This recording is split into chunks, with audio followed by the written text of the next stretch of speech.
This week, the results of a large poll from Travel and Leisure magazine were released. And for the last 12 years, Charleston in South Carolina has held the top spot as the best city to visit in the United States. But this year, Santa Fe in New Mexico took the top spot for the first time ever. And this is actually a really big thing for our wonderful city. There were a number of reasons that were given. Firstly, were the rich history and the culture. It's the oldest capital city in the United States. It has a blend of Native American, of Spanish, and of Anglo or American influences.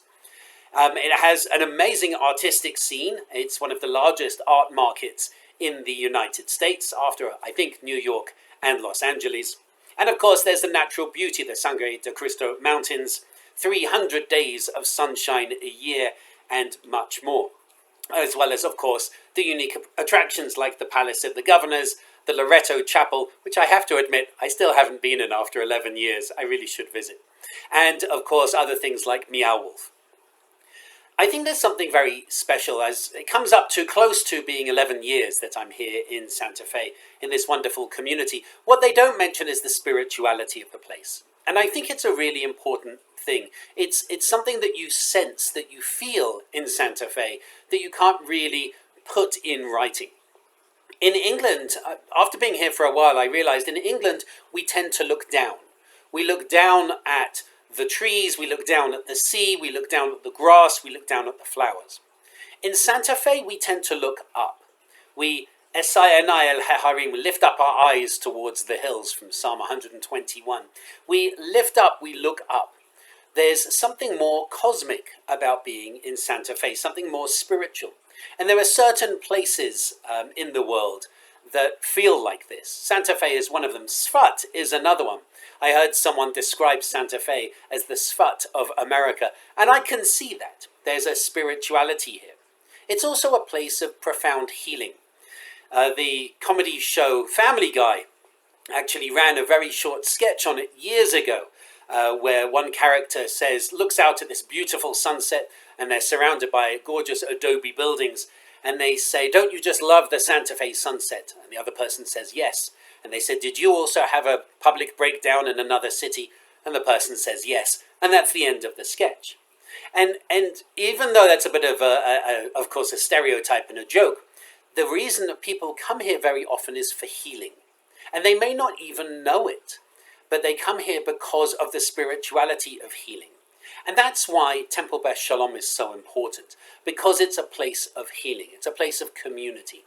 And I've been subject to that, I'd say, over 11 years. I've certainly experienced some healing of the soul, some healing of who I am, of letting go of certain things in other cities and being able to be fully me, embracing art and poetry in a way I'd never done before. And it's fascinating that so many of our members do the same, that there is a care for the self and a care for each other. And so for me, it's very special. It's a very special place, and certainly Santa Fe is well deserving of the top city in the United States in this poll, but for even more reasons than I would suggest, including spirituality and healing. And so I invite you to come and join us as part of that spirituality and healing. This evening service, our Kabbalat Shabbat service, the sermon is on Bilam and hearing and listening, and whether Bilam does hear or listen, and what it takes, which is his talking donkey, to get him to listen properly.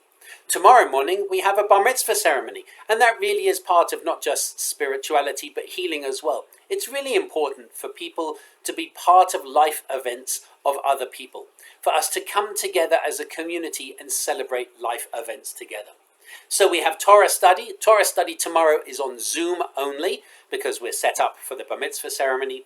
And then I encourage you to join us for Miles's bar mitzvah ceremony.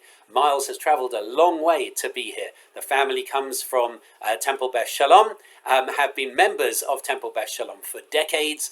Part of the family moved away and have come back to Temple Beth Shalom because this is their spiritual home. This is their place. This is the place of healing, the place of spirituality. And so I really hope that you'll be able to join us for that. It's going to be a really lovely ceremony. And next Friday, we also have more healing and spirituality with our Pride Shabbat. If you want to be part of the Pride Shabbat service, please let me know as soon as possible, because we want to allocate parts, we want to get readings from you, or we want to know what you want to do in the service. I consider myself very lucky to be part of Temple Beth Shalom, to be the rabbi of Temple Beth Shalom for nearly 11 years. Not just because Santa Fe is so clearly such an amazing place to be, but Temple Beth Shalom itself is. It's a center of healing. It's a center of spirituality. As I said to someone recently, to me it feels like it's the place where heaven and earth meet. And that makes it a very special place, and every service very special. So I hope you'll be able to join us this evening for our Kabbalat Shabbat service, tomorrow morning on Zoom for Torah study, and then tomorrow morning for our Bar Mitzvah ceremony. I hope to see you then, and wish you Shabbat Shalom.